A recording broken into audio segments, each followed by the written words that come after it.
Today was a rough session for tech.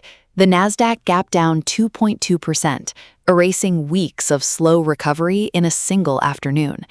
If you were hoping for a quick bounce back, today's price action pretty much put an end to that conversation. The selling was aggressive right from the opening bell.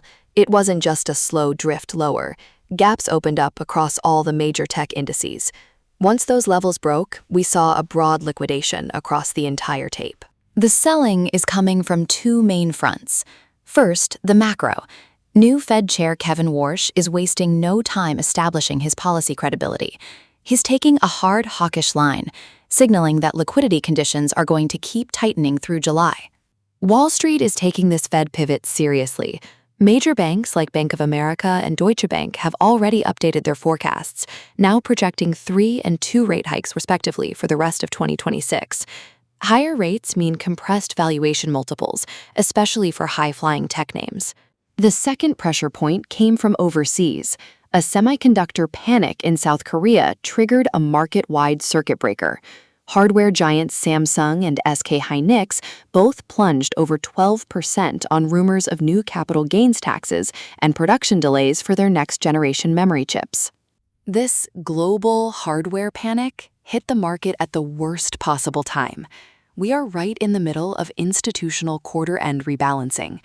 Pension funds and automated CTA strategies are selling billions of dollars in equities through June 30th, which means there is no bid to support the market. It's not just the public equity markets feeling the heat. In private credit, Apollo Debt Solutions saw redemption requests spiked to nearly 17% of outstanding shares. To manage this outflow, Apollo had to cap withdrawals at 5%, leaving investors with prorated cash. That redemption spike is forcing a reality check on private market valuations. Other research firms have shifted their credit outlook for private borrowers to negative, and we are seeing stress build in mid-market defaults, which climbed past 5% at Midcap Financial. Outside of macro and hardware, we are seeing a fundamental shift in streaming. YouTube now holds 12.5% of the total streaming market share, widening its lead over Netflix, which has slipped to under 9% as of early 2026. Netflix is facing a two-front war. YouTube is dominating, and Meta is now testing horizontal Instagram and Reels feeds directly on TV screens. This is a direct shot at the long-form living room advertising market that Netflix used to own. In value stocks, PayPal is making a massive capital allocation shift. Management is projecting $6 billion in free cash flow and plans to spend every single dollar of it on share buybacks. At these prices, they could retire 15% of their outstanding stock, yet it's trading at just 8 times earnings. Finally, a quick sweep of the board. The new Mangoes basket is replacing the old Magnificent 7 as return dispersion hits 52%.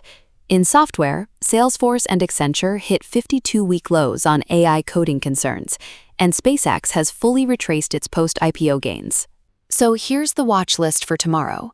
Watch the semiconductor floor to see if the rebalancing flows ease up, PayPal's buyback execution as a valuation test, and Accenture for a potential bounce. Stay disciplined through the end of the month.